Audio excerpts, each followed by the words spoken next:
Hello दोस्तों, आपका स्वागत है अपने YouTube चैनल KD स्टडी मंत्रा पे। आज हम क्लास 10th का चैप्टर 3 साइंस का मेटल एंड नॉन मेटल करेंगे। और इस बार इस चैप्टर को हम वन शॉट में करेंगे कि एक ही वीडियो में पूरा चैप्टर हम करेंगे। तो देखो इसमें क्या है आगे। अब चलिए यहाँ पे क्या है, इंट्रोडक्शन लेते हैं मेटल का, चैप्टर का।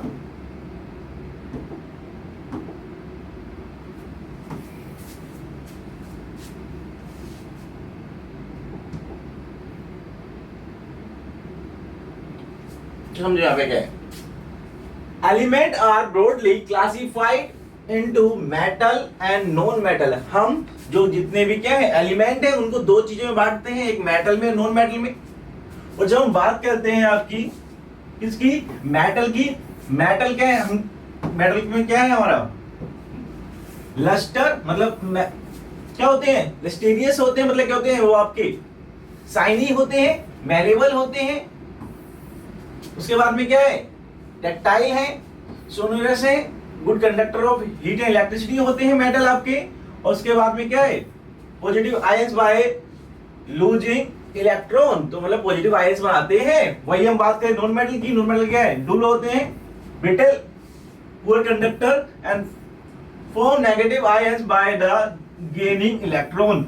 यहाँ पे देखो जो मेटल है इलेक्ट्रॉन को लूज कर रहे हैं, लेकिन जो नॉन मेटल क्या कर रहे हैं, गेन कर रहे हैं। उसके बारे में क्या है, मेटलॉइड्स है। अब मेटलॉइड्स वो है जिसके अंदर आपके मेटल के गुण भी है और आपके नॉन मेटल के गुण भी है, दोनों की वो क्या है आपके मेटलॉइड्स है ना। उसके नाम चलते हैं। तो हम फिजिकल प्रॉपर्टी की बात करते हैं मेटल और नॉन मेटल की, तो उनको देखते हैं। मेटल की बात करते हैं पहले। तो मेटल देखो, तो मेटल वाले क्या है, लिस्टेड है, मतलब क्या है बेटा, आपके शाइनी प्रॉपर्टी उनकी होती है। प्योर मेटल है मेटेलिक लिस्टेड, मतलब क्या है बेटा, जब भी आप मेटल देखोगे प्योर फॉर्म में तो क्या करेंगे, साइन मारेंगे वो। एग्जांपल गोल्ड देख सकते हो आप और सिल्वर देख सकते हो, ये दोनों क्या करेंगे, साइन होती है मेटल के पास भी। उसके बाद में malleability, ability to the beaten into sheet. अगर हम मेटल पे बार बार चीजें प्रहार करते, कुछ मारते तो क्या होगा, वो सीट में कन्वर्ट हो सकता है। एग्जांपल एल्यूमिनियम की फॉइल आपने देखी होगी, जिसमें आप खाना वाना भी पैक करते हो ना, एल्यूमिनियम फॉइल, वो एक मेटल से क्या है, पूरी आपके फॉइल सीट बनाई गई है। सिल्वर सीट भी होती है। Gold, silver are the most malleable metal. अब जो गोल्ड और सिल्वर है वो क्या है, मोस्ट मैलेबल मेटल है। मतलब आपने देखा होगा बहुत सी जगहों पे गोल्ड की फॉइल भी लगाई जाती है खाने पे, है ना। उसके बाद में ductility, ability to draw into wire, मतलब जो मेटल है उसको वायर में कन्वर्ट किया जा सकता है। जैसे हम देखते हैं for example copper wire, aluminium wire. Gold is the most ductile, 1 gram of gold can be drawn into 2 kilometer long wire। तो सबसे ज्यादा जो डक्टाइल वो क्या है, सबसे ज्यादा डक्टाइल आपका है गोल्ड, कि हम 1 ग्राम गोल्ड से क्या कर सकते हैं, आपका 2 मीटर क्या कर सकते हैं, लॉन्ग वायर बना सकते हैं, है ना। और जो सबसे बढ़िया कंडक्ट करते हैं इलेक्ट्रिसिटी को, वो क्या है आपका, वो आपका है सिल्वर। लेकिन सिल्वर की आप तार यूज नहीं करते क्योंकि बहुत महंगी पड़ेंगी, है ना। आगे चलते हैं। अब आगे प्रॉपर्टी देखो, यहाँ पे क्या है, हार्डनेस। हम नॉर्मली क्या बात करते हैं, जो मेटल है वो क्या कब हार्ड होती है हमारी, है ना। मेटल आर जनरली हार्ड, लेकिन इसमें एक्सेप्शन है। सोडियम एक हार्ड मेटल नहीं है। सोडियम मेटल के बाद में भी क्या कर सकते हो, उसको आप एक चाकू से काट सकते हो। Potassium are the soft can be cut with a knife, उसको आप क्या कर सकते हो, एक नाइफ से काट सकते हो। जब नाइफ से काट सकते हो तो वो क्या है, वो एक हार्ड मेटल नहीं है। कंडक्टिविटी, मतलब metal are goods conductor of heat and electricity. Metal बेटे क्या है, मेटल हीट और इलेक्ट्रिसिटी के क्या है, गुड कंडक्टर भी है। तो ये चीज आपको समझनी है। जैसे बेस्ट कंडक्टर सिल्वर, कॉपर क्या है, जिसमें आपका बेस्ट कंडक्टर क्या है आपका, मैंने पहले भी आपको बताया था, सिल्वर क्या है, सबसे बेस्ट कंडक्टर है इलेक्ट्रिसिटी का। लेकिन हम वायर कौन सी यूज करते हैं, कॉपर वगैरह, क्यों, सिल्वर की यूज करते हैं, वो काफी वो उसकी काफी कॉस्टली पड़ेगी, इसलिए हम कॉपर की वायर को यूज करते हैं। और आपने देखा भी होगा जो भी आपकी कॉपर वाली जो वायरें होती हैं उस पर वो ज्यादा हम बेटर भरोसा करते हैं, कोई भी हम चीज लेके आए कॉपर की बाइंडिंग होती है तो उसको बेस्ट मानते हैं, है ना। उसके आगे चलते हैं, लेकिन समझो यहाँ पे क्या है, यहाँ पे भी एक्सेप्शन है, poor conductor among the metal, कुछ मेटल क्या है पुअर कंडक्टर भी है, एग्जांपल क्या है लेड एंड मरकरी क्या है पुअर कंडक्टर है आपके इलेक्ट्रिसिटी के, है ना। अब सोनोरिटी मतलब क्या है, metal produce ringing sound when the struck sonorous, मतलब क्या है जो मेटल है उस पे क्या होती है वो आपके आवाज भी करते हैं, साउंड भी करते हैं। एग्जांपल जिसकी बेल होती है, किसकी होती है, आयरन की होती है, ब्रोंज की होती है, और जब उस पे आपको कुछ आप उस पे क्या करते मारते हो तो वो आपका काफी शोर करती है और सब बच्चों तक आवाज पहुंचती है। High melting and boiling point, जो जितनी मेटल है उनका क्या होता है, उनका हाई बॉइलिंग और मेल्टिंग पॉइंट होता है।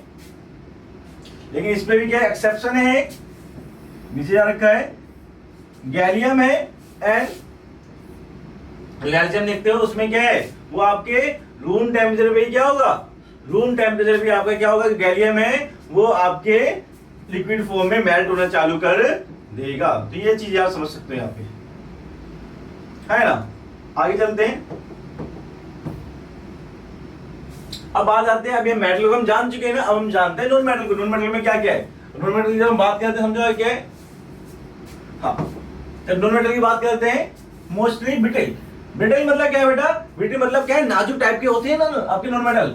नॉन मेटल क्या होते हैं, नॉन मेलेबल होते हैं और उसके बाद नॉन डक्टाइल होते हैं। ड्यूल अपीयरेंस मतलब ऐसी कोई चमक नहीं होती ना उनके अंदर कि वो चमकदार हो, ऐसा नहीं होता। लेकिन एक्सेप्शन इसमें भी तो है, एक्सेप्शन क्या है, आयोडीन विच द क्या है लस्टीरियस है, मतलब इसमें क्या है चमक है आयोडीन के अंदर, वो नॉन मेटल। उसके बाद में poor conductor heat and electricity, जो भी मेटल होते हैं क्या होता है वो पुअर कंडक्टर है हीट एंड इलेक्ट्रिसिटी की वही। लेकिन जब बात करते हैं एक्सेप्शन इसमें क्या है, graphite, graphite allotrope of carbon है और ये क्या है गुड कंडक्टर इलेक्ट्रिसिटी है। आपने देखा भी होगा आपके सेल बैटरी होते हैं उसमें सब ग्रेफाइट यूज होता है, इवन आपके पेंसिल में भी ग्रेफाइट यूज होता है, लेकिन वहां पे उसका काम इलेक्ट्रिसिटी नहीं है। लेकिन सेल वगैरह में देखो उस समय आपको ग्रेफाइट उसके अंदर मिलेगा, है ना। Have low melting and boiling point. अब ये सब क्या है, अगर हम बात करें कि जो भी नॉन मेटल है उनमें क्या होगा, उनमें लो आपका मेल्टिंग पॉइंट और बॉइलिंग पॉइंट होगा, अभी कम होगा। लेकिन वही जब हम बात करते हैं एक्सेप्शन इसमें क्या है, डायमंड एल्ट्रोप ऑफ कार्बन, ये भी जो कार्बन और उसकी जब बात करते हैं डायमंड और उसके बाद में आपकी ग्रेफाइट को, ये सब एक ही तरीके हैं, थोड़ा फॉर्मेशन में इनका अलग है। तो हम डायमंड की जब बात करते हैं ये भी क्या एल्ट्रोप ऑफ कार्बन ही है और ये क्या है हार्डेस्ट नेचुरल सब्सटेंस है। जो सबसे अगर हार्ड सब्सटेंस देखें तो क्या है वो आपका कोई और मेटल नहीं है, क्या है नॉन मेटल डायमंड। और स्टेट क्या अलग अलग स्टेट में जाती है, सॉलिड फॉर्म में क्या सल्फर सॉलिड फॉर्म में रहेगा, फॉस्फोरस रहेगा, लिक्विड फॉर्म में ब्रोमाइन रहेगा और उसके गैसेस में ऑक्सीजन है, नाइट्रोजन है, हाइड्रोजन, ये सब क्या है, ये सब आपके गैसेस फॉर्म में रहेंगे। तो ये हर जो आपका नॉन मेटल है वो आपको सॉलिड फॉर्म में ही मिल सकता है, ये आपको लिक्विड फॉर्म में मिल सकते हैं और उसके बाद में ये आपको गैसेस फॉर्म में भी मिल सकते हैं। आगे हम बात करते हैं केमिकल प्रॉपर्टीज ऑफ मेटल की बात करते हैं। रिएक्शन विद ऑक्सीजन, तो जब भी मेटल ऑक्सीजन, मेटल क्या करेगी ऑक्सीजन के साथ रिएक्शन करेगी तो क्या बनेगी, मेटल ऑक्साइड बनाएंगे। जब भी मेटल रिएक्शन करेगा ऑक्सीजन साथ में क्या बनाएगा, मेटल ऑक्साइड बनाएंगे। आगे देखते हैं इसको, यहां पे देखो सोडियम है आपका, या सबकी इक्वेशन भी सब ऊपर लिखी हुई है। सोडियम है, सोडियम ने आपके ऑक्सीजन साथ में क्या करा, रिएक्शन करा तो क्या बना, सोडियम ऑक्साइड बना। जब Na2O भी बोलते हैं। पोटेशियम जिसको हम के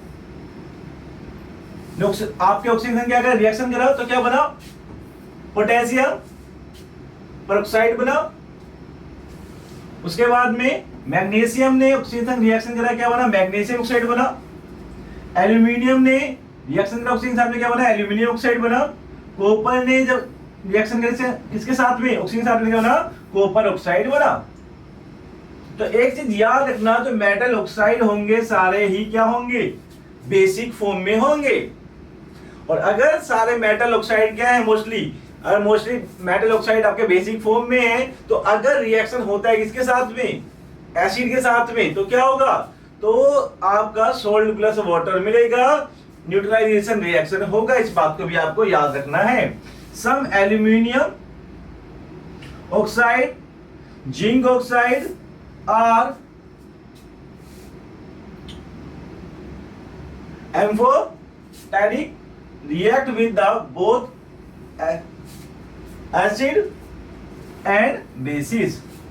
तो यहां पे क्या है, दोनों चीजें कुछ में देखी जा सकती है। उसके आगे चलते हैं, जब बात करते हैं रिएक्शन विद वाटर। जब मेटल रिएक्ट करते हैं वाटर से, मेटल ने रिएक्ट किया वाटर के साथ में, क्या मिला, मेटल हाइड्रोक्साइड मिला आपको, प्लस हाइड्रोजन गैस रिलीज होगी उस प्रक्रिया में। तो ये भी बात आपको समझते चलनी है ना। आगे चलते हैं, तो इसमें आप इक्वेशन लिखते हैं कुछ, जैसे कि आपको सोडियम है प्लस वाटर, तो सोडियम हाइड्रोक्साइड बना और क्या हुआ, हाइड्रोजन गैस रिलीज हुई। पोटेशियम है, वाटर के साथ जब रिएक्शन किया तो पोटेशियम हाइड्रोक्साइड बना और हाइड्रोजन गैस यहाँ पे रिलीज हुई। कैल्शियम है, वाटर के साथ रिएक्शन करा तो कैल्शियम हाइड्रोक्साइड गैस रिलीज हुई, कैल्शियम हाइड्रोक्साइड बना और क्या हुआ, हाइड्रोजन गैस रिलीज हुई। मैग्नीशियम है, hot water, magnesium hot water के साथ रिएक्शन करेगा, उसके बाद में आपका मैग्नीशियम हाइड्रोक्साइड बना और आपकी हाइड्रोजन गैस क्या रिलीज हुई, है ना। उसके बाद में एल्यूमिनियम है, स्टीम के साथ में आपका रिएक्शन करेगा तो एल्यूमिनियम ऑक्साइड मिला और उसके साथ में क्या हुआ, आपकी हाइड्रोजन गैस क्या हो गई, रिलीज हुई। तो ये चीजें आपको समझनी है। चलते हैं आगे, उसके बाद हम बात करते हैं रिएक्शन विद एसिड। जो मेटल है, मेटल को जब डाइल्यूट एसिड के साथ में, अब समझो एसिड की दो चीज समझ लो।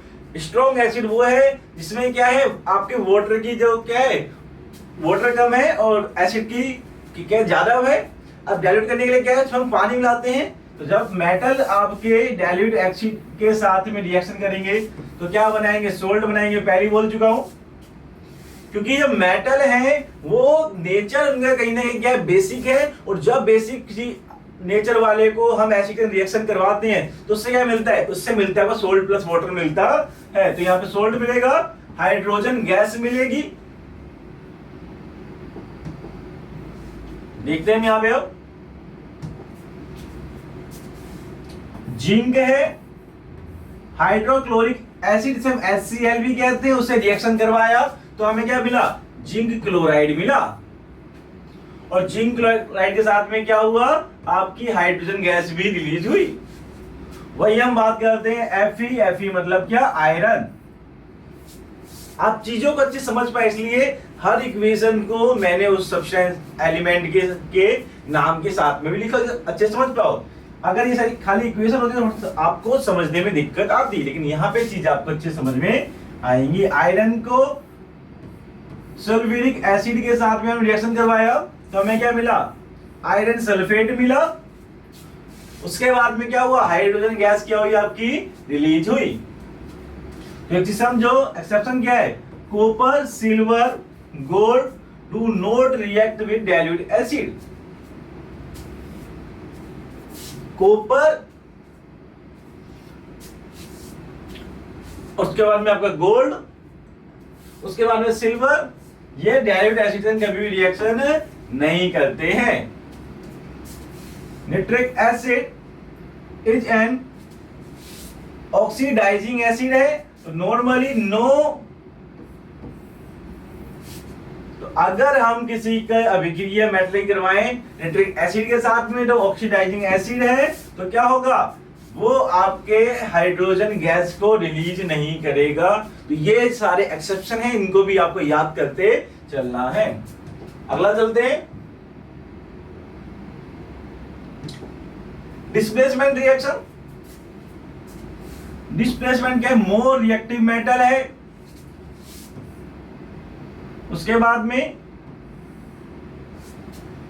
सोल्ट सॉल्यूशन है, लेस रिएक्टिव मेटल है।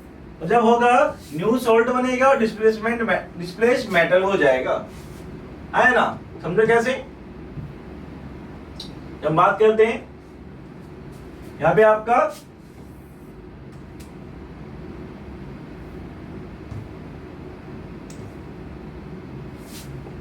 यहां पे क्या आपका आयरन है प्लस कॉपर सल्फेट, आएगा। आपने रिएक्शन करवाया तो क्या हुआ, यहां पे आपका आयरन सल्फेट बन गया और यहां पे कॉपर के साथ में कॉपर आपका क्या हो गया, डिस्प्लेसमेंट हो गई उसकी। वही वाली बात आपकी क्लास में आपने देखी होगी ना। आप कोई बढ़िया स्मार्ट वॉच लेके गए, आपकी क्लास में लड़का है, उसने आपसे छीन ली। आप अब बिना घड़ी के बैठे हुए, विचार घड़ी के साथ में बैठा हुआ, जबकि उसके पास थी नहीं। तो सेम यहीं पे हुआ, आयरन ने क्या करा, आयरन ने कॉपर सल्फेट्स को क्या डिस्प्लेस करके सल्फेट किसके साथ में आ गया, आपके आयरन के साथ में आ गया।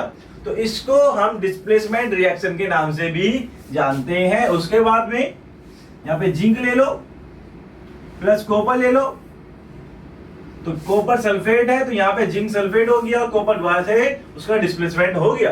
तो ये चीजें भी आपको समझनी है। अब अगले चलते हैं।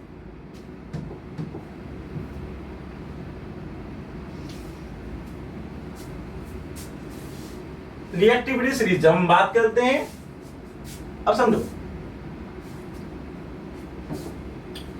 सबसे ज्यादा रिएक्टिव पोटेशियम है, उसके बाद में सोडियम है, फिर कैल्शियम है, उसके बाद मैग्नीशियम, उसके बाद एल्यूमिनियम, फिर जिंक है, फिर आयरन है, लेड है, उसके बाद हाइड्रोजन, कॉपर, सिल्वर और फिर गोल्ड।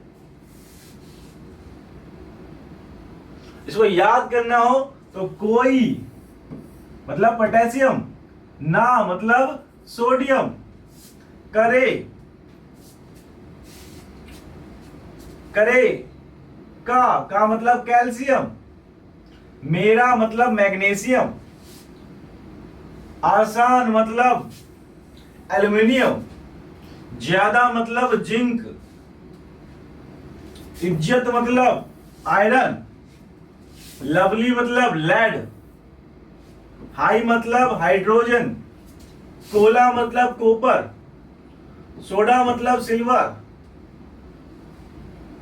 है ना। ये क्या है, ट्रिक है जिससे हम क्या कर सकते हैं, जिससे हम चीजों को याद कर सकते हैं। आपको समझ में आ रहा होगा। चलते हैं आगे।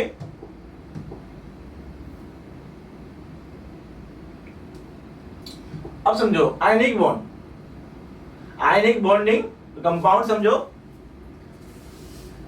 जब मेटल सोडियम, है ना, क्लोरीन नॉन मेटल से क्या करा, अभिक्रिया करी, तो क्या बना, सोडियम क्लोराइड बना। तो क्या बना, एक आयनिक बॉन्ड बना।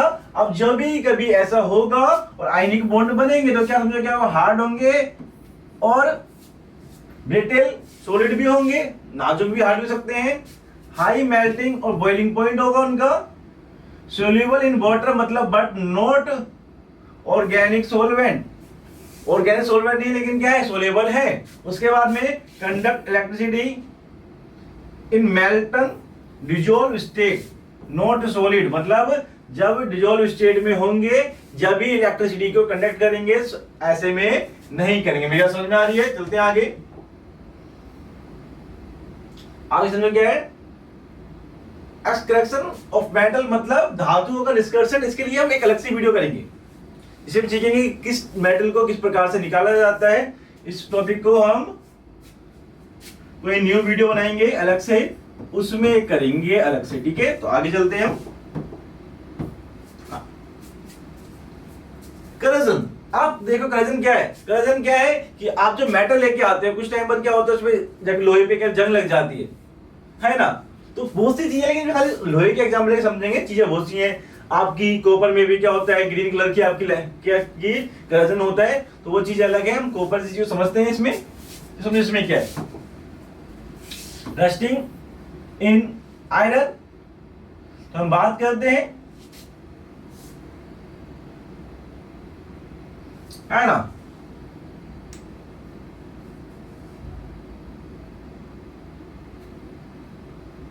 तो जब आयरन में को ऑक्सीजन में हम छोड़ देते हैं प्लस वाटर, तो क्या होता है, ferric hydroxide dehydrate hydrate ferric oxide बनती है ना। और हम देखते हैं उससे होता बेटा क्या है, उससे बड़े पैमाने पे क्या होता है, आपके जो आपका क्या है, जो आयरन है, जो एकदम उसका वेट ज्यादा था, कुछ टाइम बाद उसका वेट हल्का लगेगा, वो कमजोर होना लग जाएगा। तो आयरन में क्या समझो, iron react with moist air, हमने देखा ना यहाँ पे ऑक्सीजन भी है और प्लस वाटर भी है, moist air oxygen plus water तो फॉर्म द ब्राउन प्लस की रस्ट इसमें जम जाएगी, rust weakness iron the structure, और वो धीरे धीरे क्या होता है, वो आयरन को वीक करना चालू कर देगी। ठीक है ना, चलते हैं आगे। उसके बाद हम अगर हमें करेजन से बचाए रखना, तो हमें क्या करना चाहिए, हम पेंटिंग कर सकते हैं, ऑयलिंग कर सकते हैं, ग्रीसिंग कर सकते हैं आयरन से आपके करेजन से बचाने के लिए। Prevent contact with air and moisture, जिससे क्या होगा, सीधा उस पे क्या नहीं आएगा, मॉइस्चर नहीं आएगा, ना ही वाटर आएगा, ना ही एयर कॉन्टेक्ट में आएगा। गैल्वेनाइजेशन समझो इसमें क्या है,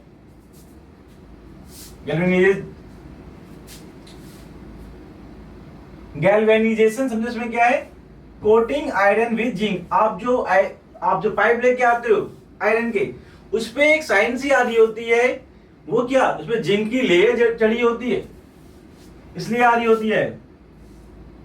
एनोडाइजिंग क्या है, thick oxide layer on aluminium पे चढ़ा दी जाती है आपकी। एलोइंग क्या है, मेकिंग क्या है, stainless steel. Iron plus chromium और निकेल से हमने स्टेनलेस स्टील बना दी है। अब जब हम क्या है, एलोइंग क्या है, कि जब हम दो या दो से अधिक धातु को मिला के एक नई धातु बनाएंगे, तो उसमें करेजन ना के बराबर बहुत कम होता है, और उससे उसकी स्ट्रेंथ भी बढ़ जाती है ना। जैसे आपके स्टेनलेस स्टील का एग्जांपल है इलेक्ट्रोप्लेटिंग। जो आप देखो, जो आप साइकिल वगैरह होती है, जो आप मेटल चीजें लेके साइन मारती होती है, उस पर इलेक्ट्रोप्लेटिंग होती है, जिससे वो उस पर करेजन ना हो। Coating one metal with the another, दूसरी मेटल से उस पर कोटिंग करी हुई है ना।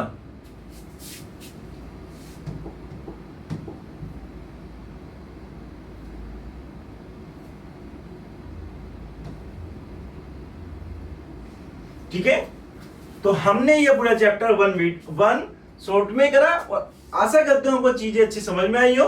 मिलते हैं ऐसे ही किसी अगले चैप्टर में, जब तक के लिए धन्यवाद।